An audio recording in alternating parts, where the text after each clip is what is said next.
Times news channel देख रहे आप सभी दर्शकों का बहुत बहुत स्वागत है। मैं हूं रमनदीप कौर। इस वक्त की बड़ी खबर आ रही है प्रयागराज से। क्या है पूरा मामला, देखने के लिए बने रहिए हमारे साथ। प्रयागराज स्वास्थ्य मंत्रालय द्वारा गर्भवती महिलाओं को कोरोना वैक्सीन लगाने के लिए निर्देशित किया जा चुका है। इस संबंध में जब गर्भवती महिलाओं से हम जानने पहुंचे जब जिला अस्पताल, तो वहां बात कुछ और ही सामने आई। नोडल ऑफिसर पुष्पावती ने कहा कि अभी हमारे वहां वैक्सीन लगना शुरू हो गई है, ऑनलाइन लोग बुक करा सकते हैं। तो वहीं ANM क्षमा पांडे ने बताया कि अभी हमारे वहाँ पर इसका कोई आदेश नहीं आया और अभी हमारे वहाँ कोविड की गर्भवती महिलाओं को वैक्सीन नहीं लग रही। अब कौन सच बोल रहा है, कौन, अपने आप में बड़ा सवाल है। जी हाँ, यहाँ चालू हो गया है। उसके दो ऑप्शन है, अगर वो रजिस्ट्रेशन करा के आती तो भी लगेगा, नहीं करा के आती तो आधार और बैंक मोबाइल का नंबर लेके आएगी तो यहाँ तुरंत रजिस्ट्रेशन होके लग जाएगा।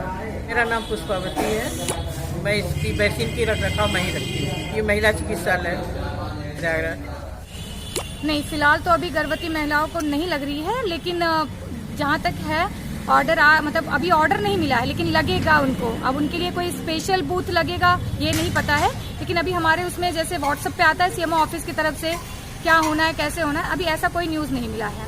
ये जिला महिला चिकित्सालय क्षमा पांडे संगम नगरी प्रयागराज के जिला महिला चिकित्सालय में हम आए थे गर्भवती महिलाओं के बारे में वैक्सीनेशन किस तरह से हो रहा है जानने के लिए। जिसके बाद हम यहाँ पर आए तो हमने यहाँ पर बात करी लोगों से, तो हमें ये पता चला कि अभी यहाँ गर्भवती महिलाओं के लिए वैक्सीन नहीं लग रही है। मगर जब हमने इसके बारे में यहाँ की नोडल ऑफिसर पुष्पावती से बात करी तो उनका कहना था कि यहाँ पर लग रही है और जो चाहे वो ऑनलाइन बुक करके आए और नहीं तो आधार लेकर आए। मगर वहीं हमने जब दूसरी तरफ यहाँ की ANM क्षमा पांडे से बात करी तो उनका कहना था कि अभी हमारे यहाँ जियो नहीं आया है, जैसे कि बाकी लोग ने बताया कैमरे पर न आने की शर्त पे, और अभी यहाँ पर गर्भवती महिलाओं को वैक्सीन नहीं लग रही है। अब दो अलग अलग अधिकारियों के दो अलग अलग बयान हैं। अब कौन सच है कौन झूठ है ये तो बात की बात है, मगर अभी फिलहाल लोगों की माने तो यहाँ गर्भवती महिलाओं को वैक्सीनेशन नहीं किया जा रहा है। सैयद मोहम्मद आमिर, प्रयागराज।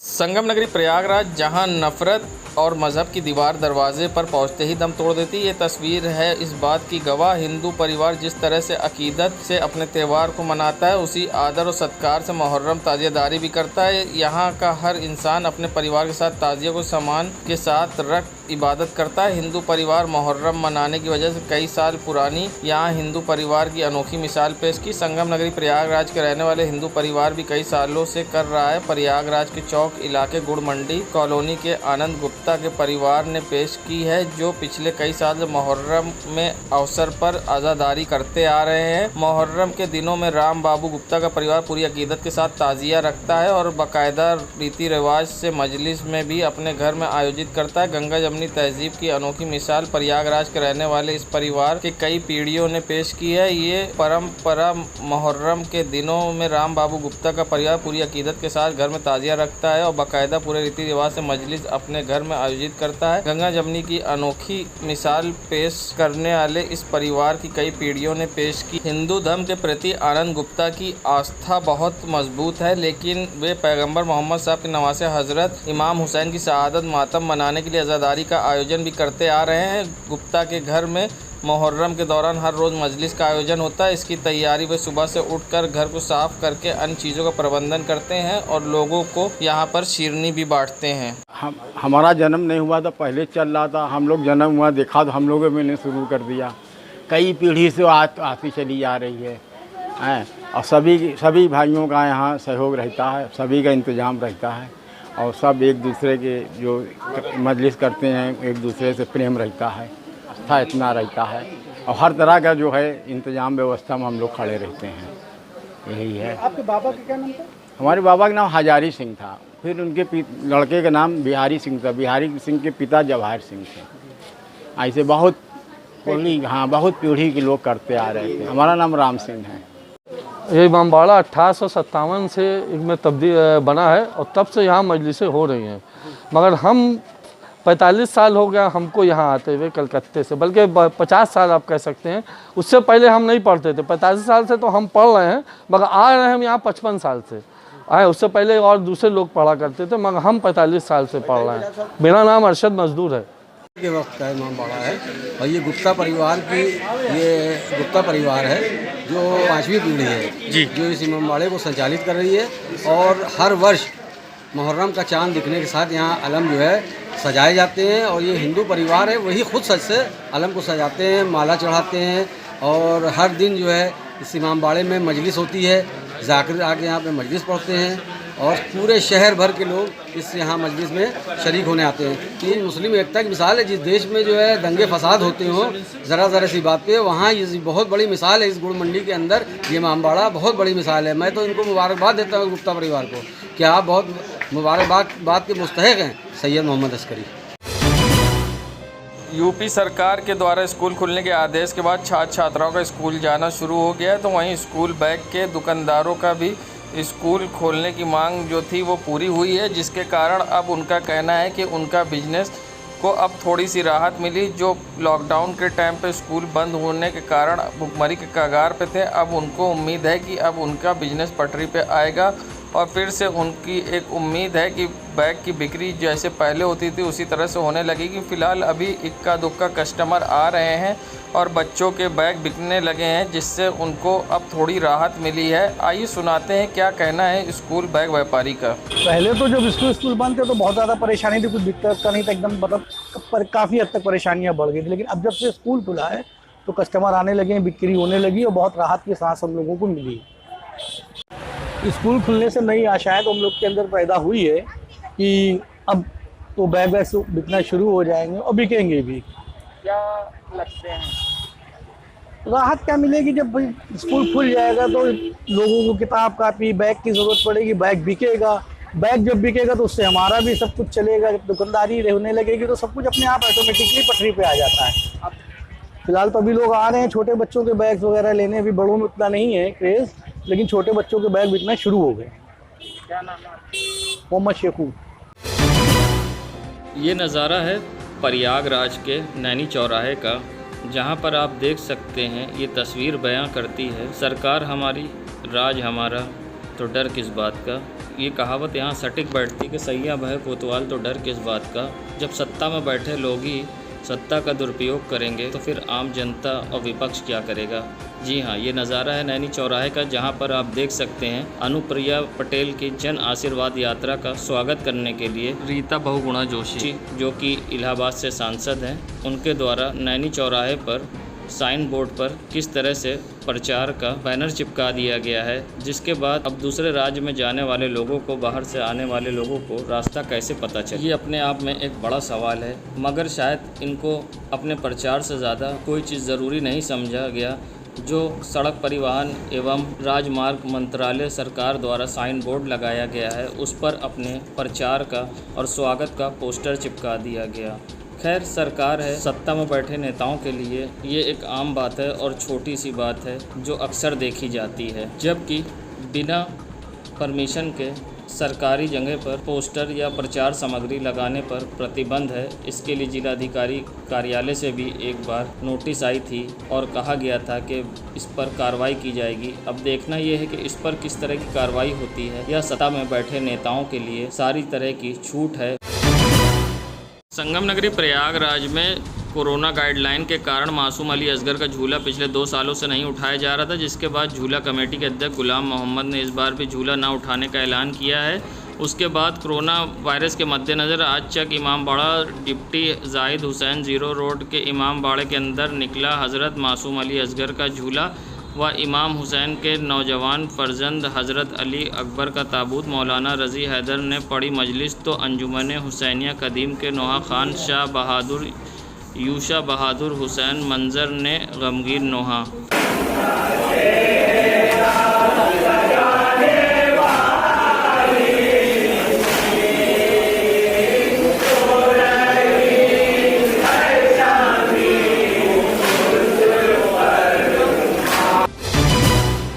संगम नगरी प्रयागराज के इलेक्ट्रॉनिक मीडिया क्लब के अध्यक्ष संदीप तिवारी के जन्मदिन पर पत्रकारों ने सुभाष चौराहे पर केक काट कर जश्न मनाया। वहीं इस मौके पर कोविड गाइडलाइन का पालन करते हुए सभी पत्रकारों ने एक दूसरे को केक खिलाते हुए जश्न मनाया। वहीं आपको बता दें, इस मौके पर इलेक्ट्रॉनिक मीडिया क्लब के अध्यक्ष संदीप तिवारी व सचिव अजीत सिंह व कोषाध्यक्ष अरविंद सिंह, वहीं पत्रकार अनवर खान व शैलेश यादव, सैयद मोहम्मद आमिर, आलोक जायसवाल, गौरव तिवारी और कई वरिष्ठ पत्रकार भी इस मौके पर उपस्थित रहे। वहीं इस मौके पर इलेक्ट्रॉनिक मीडिया क्लब के अध्यक्ष संदीप तिवारी के जन्मदिन पर लोगों ने उनको बधाई भी दी।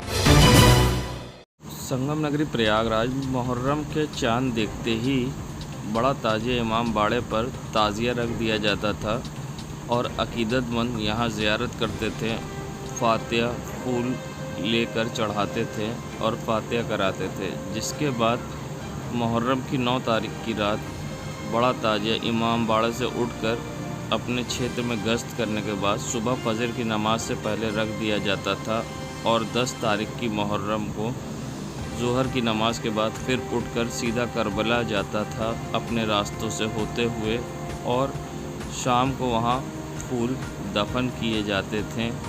मगर इस बार महामारी को देखते हुए बड़ा ताजिया मुहर्रम कमेटी के लोगों ने मुहर्रम की 10 तारीख को बाद नमाज फजर सादगी से करबला में ताजिया के फूल दफन कर दिए और इस दौरान दफन करने के अध्यक्ष रेहान खां, सचिव इमरान खां, फरद खान, वजीर खान, अफजल गुरु, आमिर सुहैल, आसिफ, साहिल, अतलू अर्शी, शानू शाहरुख, साजिद, सोनू सैफी, जिब्रान, समी, जिक्रान, समन आदि कमेटी के लोग इस मौके पर उपस्थित रहे। प्रयागराज के एमआईएम के नेता इफ्तिखार मंदर ने अब योगी सरकार पर हमला बोला है। उन्होंने कहा कि जहां सरकार को अपनी गाड़ी कमाई का पैसा लोग टैक्स के नाम पर देते हैं और गड्ढा युक्त सड़कों पर चलते हैं, मगर सरकार को इसकी फिक्र नहीं है और करेली की सड़कें बस से बदतर हालत में है। और कई बार प्रतिनिधिमंडल नगर निगम और नगर आयुक्त और मेयर से मिला, मगर झूठे आश्वासन के अलावा कुछ नहीं हुआ और जब गए तो ये कहा जाता है कि बजट नहीं है। अगर नाम बदलने की जगह कोई योजना प्रयागराज के नाम से लाती और शहर का विकास करती तो शायद लोगों को ज़िंदगी भर प्रयागराज नाम याद रहती। देखिए, करेली की जो सड़क की समस्या बहुत दुखद और दयनीय है। उत्तर प्रदेश में भारतीय जनता पार्टी की सरकार बने लगभग 4 साल से अधिक हो गए हैं, लेकिन इन 4.5 सालों में भारतीय जनता पार्टी की जो सीएम है योगी आदित्यनाथ जी, वो कई बार वादा कर चुके कि हम सड़कों को गड्ढा मुक्त करेंगे, लेकिन अफसोस कि आज तक एक भी सड़कें गड्ढा मुक्त नहीं हुई है। इनकी बातें भी वैसे ही है जैसे माननीय प्रधानमंत्री मोदी जी की बातें हैं, सिर्फ और सिर्फ जुमलाबाजी। और ऑल इंडिया मजलिस इत्तेहादुल मुस्लिमीन इन गड्ढा मुक्त सड़कों को लेकर के इलाहाबाद प्रयागराज की मेयर अभिलाषा गुप्ता नंदी से कई बार एक प्रतिनिधिमंडल मिल चुका है, नगर आयुक्त से हम लोग कई बार जाके मिल चुके हैं और उन पर बार बार जाने से बस यही हमको झूठा आश्वासन मिलता है और हमसे यही कहा जाता है कि बजट नहीं है, कभी कोई ना कोई बहाना बना दिया जाता है। शहर के जो लोग हैं जो अपनी गाड़ी कमाई का टैक्स देते हैं, इस तरह टूटी फूटी सड़कों पर चलने के लिए नहीं बल्कि बेहतरीन सड़कों पर चलने के लिए वो टैक्स देते हैं। उत्तर प्रदेश की बीजेपी सरकार ने सैकड़ों करोड़ रुपए सिर्फ नाम बदलने में बर्बाद कर दिया। अगर यही सैकड़ों करोड़ रुपए जनता की गाड़ी कमाई के प्रयागराज नाम की कोई योजना लाते और उस योजना के अंतर्गत जो शहर की दुर्दशा उसको सुधारते तो लोग सदियों तक इस प्रयागराज नाम की योजना को याद रखते। संगम नगरी प्रयागराज की ये लोकल बस का नज़ारा है, जहां फिर एक बार इस तरह के दृश्य को देखकर लगता है कि प्रयागराज में कोरोना का खतरा सर पर तेज़ी से जो मंडरा रहा है वो सही है और जल्दी खतरा बढ़ेगा। और आप देख सकते हैं नियम कानून कराने वाली पालन पुलिस भी इस बस में ट्रैवल कर रही है और कैसे लोग ठसाठस भरे हुए हैं, जिससे आप अंदाज़ा लगा सकते हैं सोशल डिस्टेंसिंग तो दूर तक नहीं हो सकती है, मगर आप देख सकते हैं बिना मास्क के लोग इस बस में ट्रैवल कर रहे हैं और पूरी भरी हुई है। जबकि नियम है कि एक सीट छोड़कर एक सीट पर बैठने का और सोशल डिस्टेंसिंग और कोविड गाइडलाइन का पालन करते हुए सफ़र करना है, मगर अब वो सब परिवहन विभाग भी नियम कानून का पालन कराना भूल गई है। और आप देख सकते हैं ये इनर बस में किस तरह से लोगों की भीड़ भरी हुई है और लोग यहाँ पर बिना मास्क के खुलेआम बस में घूम रहे हैं और ट्रैवल कर रहे हैं, मगर शायद ना इनको कोरोना का खतरा है ना ही अपनी जान का। और वहीं दूसरी तरफ जिस तरह से प्रयागराज में कोरोना खतरा मंडरा रहा है, एक बार फिर प्रयागराज कोरोना की चपेट में होगा और संक्रमण तेज़ी से फैलेगा, जिससे कि फिर एक बार लोग अपने अपनों को खोएंगे। आप देख सकते हैं इस तरह की बड़ी लापरवाही किसी बड़े खतरे को अब दावत दे रही है और किस तरह से नियम कानून की खुलेआम धज्जियां उड़ रही हैं। प्रयागराज में माह मुहर्रम की 10वीं पर इमामबाड़ा नासिर हुसैन बख्शी बाज़ार से निकाले जाने वाले ताबूत का जुलूस इस वर्ष कोरोना गाइडलाइन पर अमल करते हुए सड़कों पर नहीं निकाला गया। इमामबाड़े के ही अंदर शहादत का बयान हुआ। इमामबाड़े में तुरबत को गश्त कराकर वहीं लोगों को ज़ियारत कराई गई। वहीं रानी मंडी स्थित इमामबाड़े नकी बेग के स्वर्गीय यूसुफ हुसैन द्वारा 1947 में कायम किया गया दुलदुल का जुलूस भी नहीं निकला। इमामबाड़े में ज़ाकिर अहले बैत रज़ा अब्बास जैदी ने करबला की 72 शहीदों के हक़ और इंसानियत को बचाने के लिए दी गई कुर्बानी का जिक्र किया गया। अंजुमन हैदरिया रानी मंडी के नोहा खान हसन रिजवी सज्जाद अली ने नोहा पढ़ा। इमामबाड़े के अंदर ही दुलदुल की ज़ियारत कराई गई। दुलदुल जुलूस के आयोजक बशीर हुसैन ने लोगों की सरकारी गाइडलाइन के अनुपालन लोगों को ज़ियारत कराई। दिन भर लोग इमामबाड़े में ज़ियारत को पहुँचते रहे।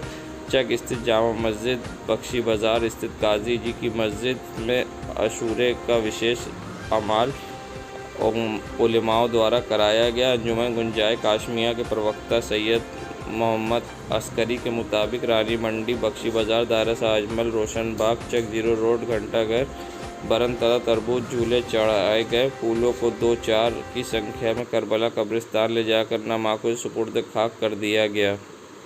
ये कोविड-19 गाइडलाइन के मुताबिक मैंने इसका पालन किया। लिहाजा हर साल जाता था, लेकिन कोविड-19 जो पालन करते हुए मैं अपना गुजरा करबला न ले जाके मिर्ज़ा नफ़ी बेग रानी मंडी में मजलिस और जुलना रख के ज़ियारत लोग करने आए, ज़ियारत किया। तो इस फूलों को हम दो आदमी जाके करबला में दफन करते हैं। आपका नाम? बशीर हुसैन। संगम नगरी प्रयागराज के शाहगंज थाने के सामने आज पुलिस ने सघन चेकिंग अभियान लगाकर चेकिंग की और मुहर्रम के दृष्टिगत लोगों को जागरूक करते दिखाई दिए और कानून व्यवस्था को चुस्त दुरुस्त रखने के लिए मुहर्रम के पर्व पर यहां पुलिस प्रशासन द्वारा फोर्स लगाई गई और लोगों को कोरोना गाइडलाइन के लिए भी प्रेरित किया गया। जहां पर आप देख सकते हैं पुलिस के जवान किस तरह से मुस्तैदी से तैनात होकर लोगों को नियम और कानून का पालन कराते दिखाई दिए। देश दुनिया की खबरों के लिए world media times news channel को सब्सक्राइब करें।